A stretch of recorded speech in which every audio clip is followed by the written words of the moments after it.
আসসালামু আলাইকুম ওয়া রাহমাতুল্লাহি ওয়া বারাকাতুহু।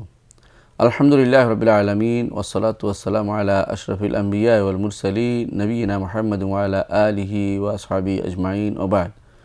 দর্শকবৃন্দ, আমরা আলোচনা করছিলাম ইমাম আবু জাফর তাহাবী রাহমাতুল্লাহ রচিত বয়ান ইতিকাদ আহলুস সুন্নাহ ওয়াল জামাআহ, আহলুস সুন্নাহ ওয়াল জামাতের আকীদার বর্ণনা এই কিতাবটির একটি অংশ নিয়ে, যেখানে আমাদের ইমাম আখিরাতের উপর ঈমানের আলোচনা করছিলেন। তারপর তিনি বলেছেন ওয়া নু'মিনু বিআশরাতিস সাআহ, সেখানে কিয়ামতের আলামত তিনি আলোচনার সূত্রপাত করেছেন যে আমরা কিয়ামতের আলামতগুলোর উপরে আমরা ঈমান আনি। এই কিয়ামতের আলামতগুলো বিভিন্ন হাদিসে এসেছে, কোরআনে কারিমে আল্লাহ তাআলা কিছু কিছু উল্লেখ করেছেন, হাদিসে বিস্তারিত এসেছে। গত কয়েকটি পর্বে আমরা এই বিষয়ে বিস্তারিত আলোচনা করেছি। আজকে আমরা আলোচনা করতে চাচ্ছি যে ছোট আলামতগুলোর মধ্যে ষষ্ঠ যে আলামতটি খুব প্রসিদ্ধ, সেটা হচ্ছে যে জুহুরুল ফিতান, বিভিন্ন ফিতনা ফাসাদ দুনিয়া ভর্তি হয়ে যাওয়া। ফিতনা শব্দের সাধারণ অর্থ হচ্ছে পরীক্ষা নিরীক্ষা, এই জাতীয় অর্থ, কোনো কিছু আজ বিচার করা, সেটা হচ্ছে ফিতনা শব্দের অর্থ।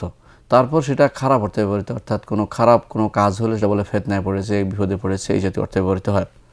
যেমন হত্যা, যেমন কুফরি করা, অথবা গুনার মধ্যে লিপ্ত হওয়া, অথবা হানাহানি মারামারি, এগুলি হচ্ছে ফিতনার কিছু উদাহরণ। এগুলি ফিতনা, সাধারণত ফিতনা বলতে এগুলোকে বোঝানো হয়ে থাকে। গতবার আমরা বলেছিলাম যে রাসূলুল্লাহ সাল্লাল্লাহু আলাইহি ওয়াসাল্লাম তো আমাদেরকে কিয়ামতের আগে যে ফিতনা হবে সে ব্যাপারে সাবধান করেছেন। বিশেষ করে আবু মুসা আশআরী হাদিসে যেখানে বলা হয়েছে যে কিয়ামতের আগে এমন ফিতনা হবে যে ফিতনা সকালবেলায় মানুষ ইমানদার থাকলে বিকালবেলা কাফের হবে, রাতে ইমানদার থাকলে সকালে কাফের হয়ে যাবে। অর্থাৎ তারা এমন অবস্থা আসবে যে ইমানকে তারা বিক্রি করতে রাজি হবে, কিন্তু অন্য কোনো কিছু, তারা দুনিয়ার প্রতি তাদের এতই ঝোঁক থাকবে যে অন্য কিছু তারা ছাড়তে রাজি হবে না, কিন্তু ঈমান ছেড়ে দিতে তারা রাজি হবে, যে কোনো মূল্যে ঈমান তারা ছেড়ে দিবে।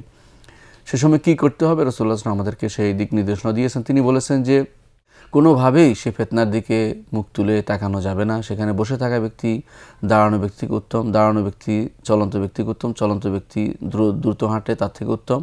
এবং সেখানে বলা হয়েছে যে কারো হাতে যদি তীর তুনি থাকে সে যেন ছিঁড়ে ফেলে দেয়, কারো হাতে যদি কোনো তরবারি থাকে সে যেন ভোতা করে দেয়, অর্থাৎ কারো কোনো এমনকি কেউ যদি সেই ফিতনায় পড়ে সে যেন কাউকে হত্যা না করে, সেই ব্যাপারে সাবধান করা হয়েছে। অনুরূপভাবে আমরা অন্য হাদিসে দেখি রাসূলুল্লাহ সাল্লাল্লাহু আলাইহি ওয়াসাল্লাম বলেছেন যে আন আবি হুরায়রা রাদিয়াল্লাহু আনহু বর্ণনা করেন, তিনি বলেন, রাসূল বলেছেন বাদিরু বিল আমালি ফিতানান, তোমরা তাড়াতাড়ি করো আমল করতে, অর্থাৎ ভালো ভালো নেক আমলগুলি করো এমন ফিতনার আগে, যে ফিতনা আসবে কাকাত লাইলিল মুজলিম, অন্ধকার রাতের মতো করে সেটা আসবে। ইউসবিহুর রাজুলু মুমিনান, যেখানে ঈমানদার হবে একজন মানুষ সকালবেলা, ইউমসি কাফিরান, কিন্তু বিকেলে কাফের হয়ে যাবে। আও ইউমসি মুমিনান ইউসবিহু কাফিরান, অথবা সে বিকাল হবে ঈমান অবস্থায় কিন্তু সকালবেলা কুফরি কাফের অবস্থায় তার সকাল হবে। ইয়াবিউ দীনাহু বিআরাদি মিনাদ দুনিয়া, এটা হচ্ছে এটার অর্থ, অর্থাৎ সে দিনকে বিক্রি করে দেবে দুনিয়ার সামান্যতম দুনিয়ার সামান্যতম পণ্যের বিনিময়ে দিনকে বিক্রি করে দেবে। দুনিয়াতে যা আছে সবই কম, দুনিয়াতে যা আছে সবই কম, আখিরাতের তুলনায় দুনিয়ার কোনো পণ্যেরই কোনো মূল্য নাই। অর্থাৎ সে দুনিয়ার পাওয়ার জন্য যত বেশি হোক না কেন, দুনিয়া পাওয়ার জন্য সে দিন বিক্রি করে দেবে। এমনকি যদি দুনিয়া ভর্তিও করে দেওয়া হয় সেটাও কম, অথচ সেটার বিনিময়ে সে দিন বিক্রি করে দিবে, দুনিয়া পাওয়ার জন্য দিন ছেড়ে দিবে। এটাই রাসূলুল্লাহ সাল্লাল্লাহু আলাইহি ওয়াসাল্লাম বলার উদ্দেশ্য। তারপর রাসূলুল্লাহ সাল্লাল্লাহু আলাইহি ওয়াসাল্লাম অন্য হাদিসে আরও বলেছেন যে, যেমনিভাবে হাদিসে আসছে, উম্মু সালামা রাদিয়াল্লাহু আনহা বলেন, রাসূলুল্লাহ সাল্লাল্লাহু আলাইহি ওয়াসাল্লামের স্ত্রী উম্মু সালামা রাদিয়াল্লাহু আনহা বলেন যে রাসূলুল্লাহ সাল্লাল্লাহু আলাইহি ওয়াসাল্লাম একদিন রাত্রে বিহ্বল হয়ে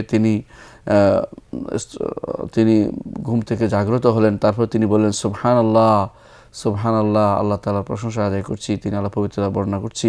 তারপর তিনি বললেন মা আনজালাল্লাহু মিনাল খাজাইন, আল্লাহ তাআলা এই রাত্রিতে কি ভান্ডার জমিনের বুকে তিনি দিয়ে দিলেন।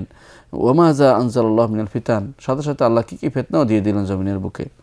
তারপর তিনি বললেন মাইয়ুকিযু সাওয়াহিবাল হুজুরাত ইউরিদু আজওয়াজাহু লিকাই ইউসাল্লিনা, কে হুজরাবাসীদেরকে অর্থাৎ তার স্ত্রীদেরকে উঠাবে, জাগ্রত করবে যারা কিছু সালাত আদায় করুক। তারপর তিনি বললেন রুব্বা কাসিয়াতিন ফিদ দুনিয়া আর ইয়াতুন ফিল আখিরা, অনেক মানুষ আছে দুনিয়াতে পরিধেয় বস্ত্র নিয়ে থাকবে, অথচ আখিরাতে উলঙ্গ হয়ে উঠবে। অর্থাৎ দুনিয়ার বুকে সে অনেক ঝাঁকজমকপূর্ণভাবে থাকবে, দিন বিক্রি করার কারণে আখিরাতে তার সে কাপড়টুকু নসিব হবে না, তার উপর শাস্তি হবে এবং সে কোনো কিছুরই মালিক থাকবে না, এটা বলা উদ্দেশ্য। অনুরূপভাবে ফিতনার ব্যাপারে আব্দুল্লাহ ইবনে আমর ইবনে আস রাদিয়াল্লাহু আনহু বর্ণনা করেন, নাদা মুনাদি রাসূলুল্লাহ সাল্লাল্লাহু আলাইহি ওয়াসাল্লাম, রাসূলুল্লাহ সাল্লাল্লাহু আলাইহি ওয়াসাল্লামের যে আহ্বানকারী সে ডেকে বললেন, একদিন ডাকে বলে আসসালাতু জামিআ, সলাত হবে ডাকলেন, অর্থাৎ আজান নয় এমনি বলে ডাকলেন, যাতে করে মানুষ একত্রিত হয়।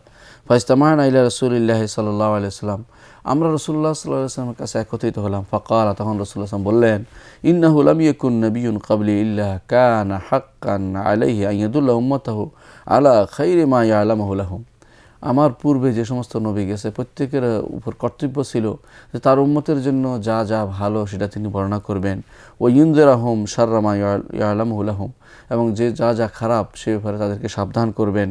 ওয়া ইন্না উম্মাতাকুম হাযিহি, তোমাদের উম্মত জুইলা আফিয়াতাহা ফি আউয়ালিহা, তার প্রথম অবস্থায় সব ভালো অবস্থায় থাকবে।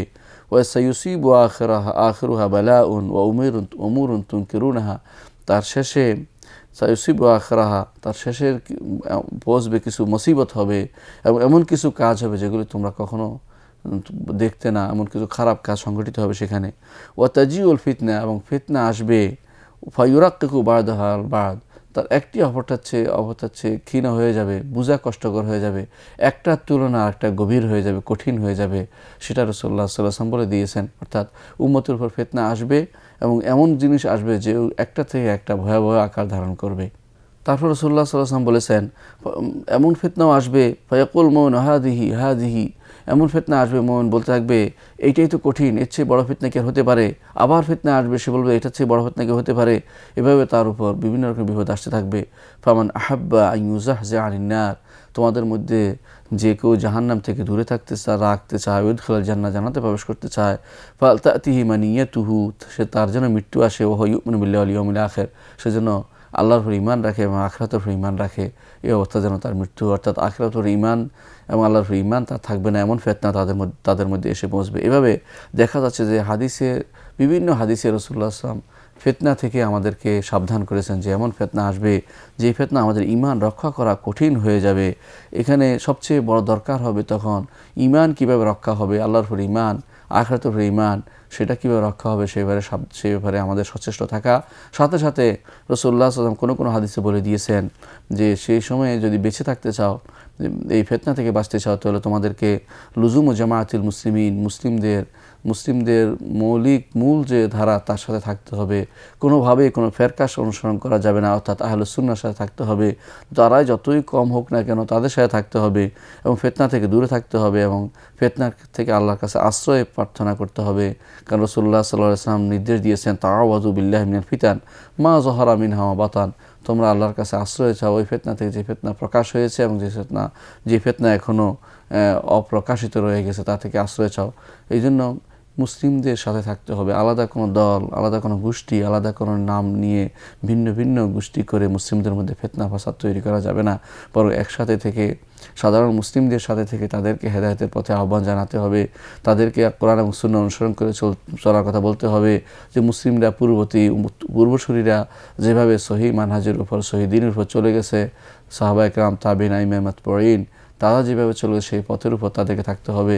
নতুন কোনো দল, মত আলাদা করা যাবে না, করলে সেটা ফিতনার ভিতরে পড়ছে, সেটাও একটি ফিতনা হবে। এই জন্য এটাই রাসূলুল্লাহ সাল্লাল্লাহু আলাইহি ওয়াসাল্লাম আমাদেরকে সাবধান করে গেছেন যেন আমরা এই ফিতনাগুলোতে আমরা সাবধান থাকি। আমি এখন কিছু ফিতনার কথা উল্লেখ করব যে ফিতনাগুলোতে মুসলিমরা রাসূলুল্লাহ সাল্লাল্লাহু আলাইহি ওয়াসাল্লামের পরে নিপতিত হয়েছে এবং রাসূলুল্লাহ সাল্লাল্লাহু আলাইহি ওয়াসাল্লাম যেগুলো এভাবে সাবধান করে গেছেন। রাসূলুল্লাহ সাল্লাল্লাহু আলাইহি ওয়াসাল্লাম অনেকগুলো ফিতনার ইঙ্গিত করে গেছেন। তার মধ্যে যে ফিতনার কথা সরাসরি তিনি বলে গেছেন, সেই ফিতনার মধ্যে তিনি বলেছেন যে পূর্ব দিক থেকে ফিতনা আসবে।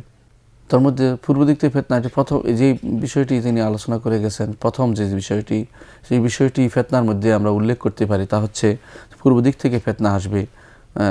যে মূলত দেখা গেছে যে অধিকাংশ ফিতনা পূর্ব দিক থেকে এসেছে। মক্কা ও মদিনার পূর্ব দিক থেকে যে ফিতনাগুলি এসেছে এগুলি অনেক সময় এমন অবস্থা হয়েছে সেগুলি অন্যান্য সমস্ত কিছুকে ছেয়ে গেছে। অর্থাৎ এই ফিতনাগুলোর কারণে অন্যান্য অনেক ভালো আমলও মানুষ ঈমানদারদের থেকে দূরে সরে গেছে, ঈমানদাররা ফিতনার মধ্যে নিপতিত হয়ে গেছে।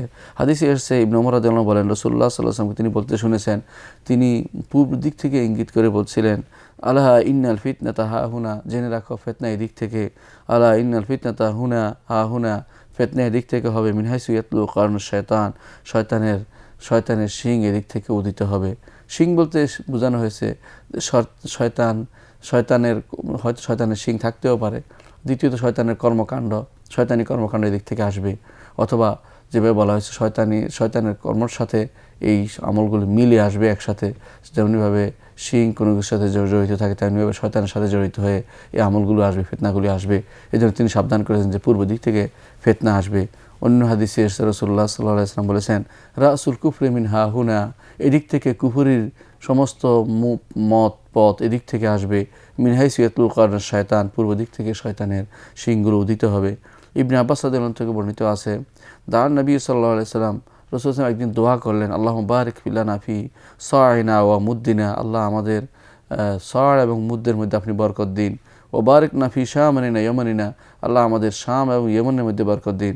ফাকাল রাজুলুম মিনাল কওমে, একজন লোকরা বলে উঠল, ইয়া নবী আল্লাহ, হে আল্লাহ নবী, অফি ইরাকিনা, আমাদের ইরাকের মধ্যেও আপনি ইরাকের জন্য দোয়া করুন। রাসূলুল্লাহ সাল্লাল্লাহু আলাইহি ওয়াসাল্লাম তখন বললেন, ইন্না বিহা কারনাশ শয়তান, এখানে শয়তানের শিং রয়েছে। ও তাহিজুল ফিতান, ফিতনা এখান থেকে বের হবে। ও ইন্নাল জাফা বিল মাশরিক, এবং যত বেয়াদবি কাজ সংগঠিত হবে, যত খারাপ কাজ সংগঠিত হবে, তা পূর্ব দিক থেকে হবে।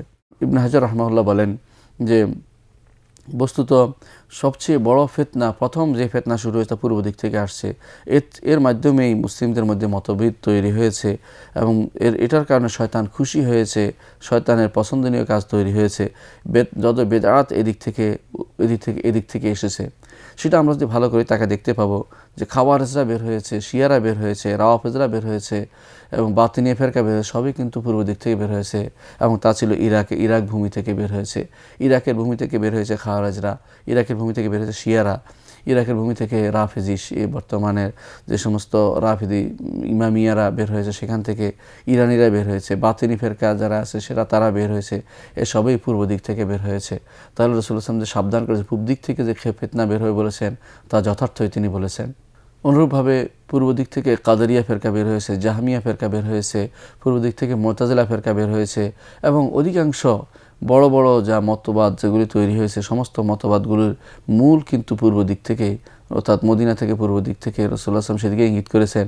যেমন পারস্য দিক থেকে বের হয়েছে মাজুসিরা, যারা অগ্নি উপাসক, সেখান থেকে জারতুস্তরা বের হয়েছে, মানবীরা সেখান থেকে বের হয়েছে, সেখান থেকে মুজদকিরা যারা সব কিছু হালাল ঘোষণা করে তারা বের হয়েছে, হিন্দুরা বের হয়েছে, বৌদ্ধরা বের হয়েছে। এই সবই কিন্তু পূব দিকের, অর্থাৎ এরা সবই পূব দিকের, রাসূলুল্লাহ সাল্লাল্লাহু আলাইহি ওয়াসাল্লাম দিক থেকে পূর্ব, এরা সবই ফিতনা। এবং সর্বশেষ ফিতনা কাদিয়ানি ফেরকা সেখান থেকে বের হয়েছে, বাহাই ফেরকা সেখান থেকে বের হয়েছে। অধিকাংশ ফিতনা যদি আমরা দেখি, সেগুলি উৎপত্তি হচ্ছে ইরাক, ইরান বা এই তার পূর্ব দিক এলাকা থেকে। যত বড় বড় ফিতনা, যত ফেরকা, সবই সেদিক থেকে বের হয়েছে। কিন্তু উল্টা দিক থেকে বরং সিরিয়ার দিক থেকে সেই ফিতনাগুলি খুব কমই, বাইতুল মাকদিসে এরকম কোনো ফিতনা বের হয়নি। এর অর্থ হচ্ছে রাসূল ফিতনা ফিল মাশরিক, রাসূলুল্লাহ সাল্লাল্লাহু আলাইহি ওয়াসাল্লাম যেটা বলেছেন সেটাই সত্য। অনুরূপভাবে যে তাতারিরা বের হয়েছিল, তারাও কিন্তু পূর্ব দিক থেকে এসেছিল। সেই চীন, সেই গোবি মরুভূমি এলাকা, সেই এলাকা থেকে বের হয়েছে। সেগুলি এই দিক থেকে রাসূলুল্লাহ সাল্লাল্লাহু আলাইহি ওয়াসাল্লাম যেটা বলেছেন যথার্থই বলেছেন যে পূর্ব দিক থেকেই ফিতনার মূল শুরু হবে এবং সেটা চলমান থাকবে।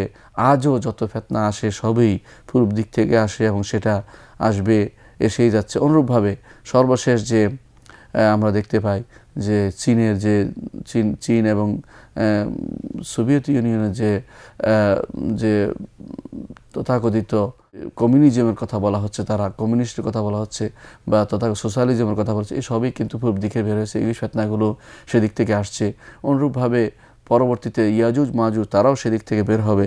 এসব থেকে আল্লাহর কাছে আমরা আশ্রয় প্রার্থনা করি। সুতরাং এইগুলি হচ্ছে রাসূলুল্লাহ সাল্লাল্লাহু আলাইহি ওয়াসাল্লামের নির্দেশিত কিছু ফিতনার একটি উদাহরণ, যে পূর্ব দিক থেকে যে সমস্ত ফিতনা আসবে, এই ফিতনাগুলো সবই কিন্তু কিয়ামতের আলামত হিসেবে রাসূলুল্লাহ সাল্লাল্লাহু আলাইহি ওয়াসাল্লাম ইঙ্গিত করেছেন।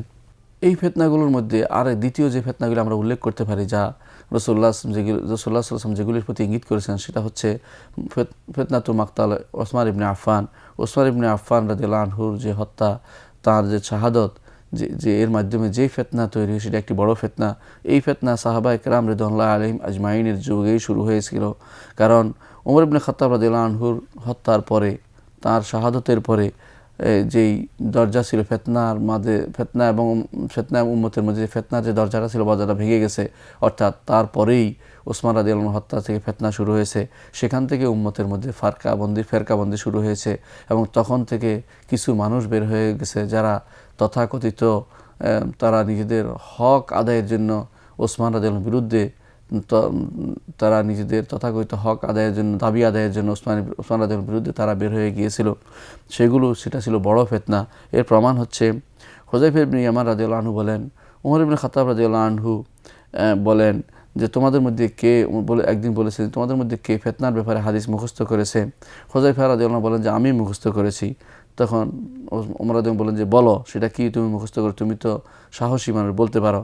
তখন তিনি বললেন রাসূলুল্লাহ সাল্লাল্লাহু আলাইহি ওয়াসাল্লাম বলেছেন, ফিতনাতুর রাজুলে ফি আহলিহি ওয়া মালিহি ওয়া জারিহি তুকাফিরুহা সালাতু ওয়া সাদাকা ওয়াল আমরু বিল মারুফ ওয়ান নাহয়ি আনিল মুনকার।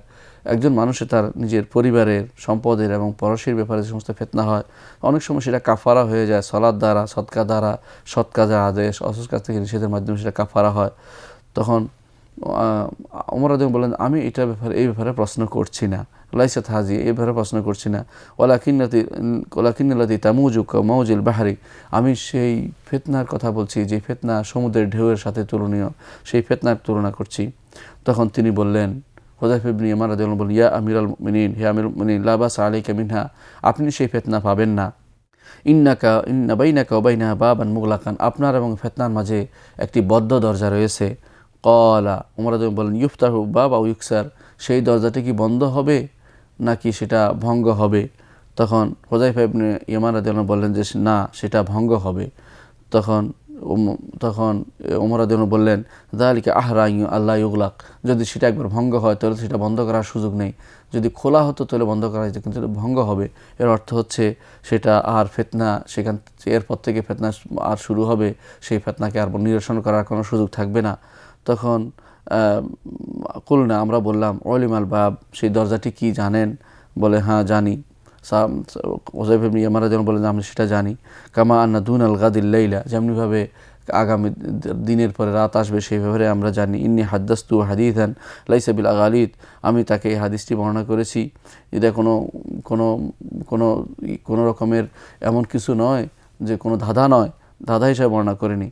তখন আমরা ফাহিবনে আন্নাস আলাহু, আমরা তাকে প্রশ্ন করতে ভয় পেয়ে গেলাম।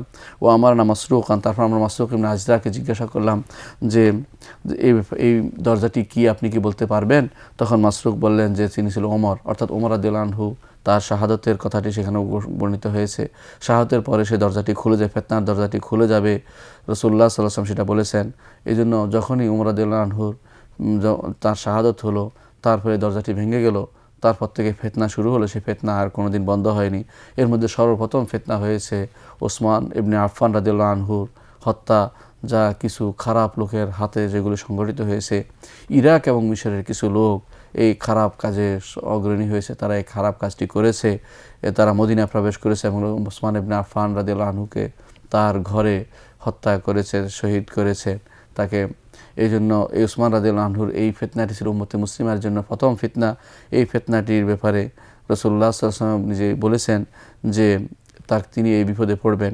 একবার আবু মুসা আশআরী বলেন, রাসূলুল্লাহ সাল্লাল্লাহু আলাইহি ওয়াসাল্লাম কোনো এক বাগানে গেলেন, বাগানে যাওয়ার পরে বসা অবস্থা ছিলেন, প্রথমে আবু বকর ঢুকলেন, তারপর ওমর ঢুকলেন, তারপর যখন ওসমান রাদিয়াল্লাহু আনহু ঢুকতে গেলেন, রাসূলুল্লাহ সাল্লাল্লাহু আলাইহি ওয়াসাল্লাম অনুমতি চাইলেন, তখন তিনি বললেন, রাসূলুল্লাহ সাল্লাল্লাহু আলাইহি ওয়াসাল্লাম বললেন যে তাকেও ঢুকতে দাও, তবে তার বিপদ হবে এবং তাকে সুসংবাদ দাও, জান্নাতের কিছু বিপদও তার থাকবে।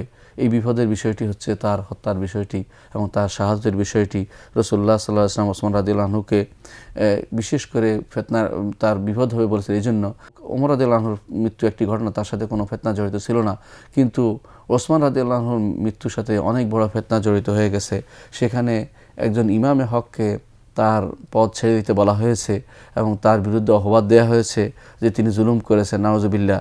অথচ ওসমান রাদিয়াল্লাহু আনহু ছিলেন এর থেকে সম্পূর্ণ মুক্ত। ওসমান রাদিয়াল্লাহু আনহুর এই তাকে হত্যা করা ছিল একটা বড় ধরনের ফিতনা, যেই ফিতনার কারণে উম্মতে মুসলিমা দুই ভাগে বিভক্ত হয়ে গিয়েছিল সেই সময়, এবং সেই ফিতনার কারণ পরবর্তী রেশ হিসাবে উম্মতে মুসলিমার মধ্যে অনেকগুলো যুদ্ধ সংঘটিত হয়েছিল। এই জন্য এই ফিতনা ছিল উম্মতে মুসলিমার প্রথম ফিতনা। এই ফিতনাটাই মূলত রাসূলুল্লাহ সাল্লাল্লাহু আলাইহি ওয়াসাল্লাম কোনো দিক থেকে উদ্দেশ্য করেছেন এবং বলেছেন, তিনি উদ্দেশ্য নিয়েছেন এবং কোনো জায়গায় বলেছেন তিনি যে এই ফিতনা একটি বালা বালা হিসেবে তিনি উল্লেখ করেছেন যে তাকে বা এই মুসিবত পেয়ে বসবে। এই বিষয়ে এই ফিতনা আরও কিছু ফিতনা উম্মতে মুসলিমদের নিপতিত হয়েছে যেগুলো কিয়ামতের আলামত হিসেবে রাসূলুল্লাহ সাল্লাল্লাহু আলাইহি ওয়াসাল্লাম আমাদেরকে জানিয়েছেন। আমরা ইনশাআল্লাহ পরবর্তীতে আরও কিছু ফিতনার কথা উল্লেখ করব এবং কিয়ামতের আরও কিছু আলামত বর্ণনা করব। ততক্ষণ আপনারা ভালো থাকুন, সুস্থ থাকুন। ওয়া আখিরু দাওয়ানা আলহামদুলিল্লাহি রাব্বিল আলামিন। আসসালামু আলাইকুম ওয়া রাহমাতুল্লাহি ওয়া বারাকাতুহু।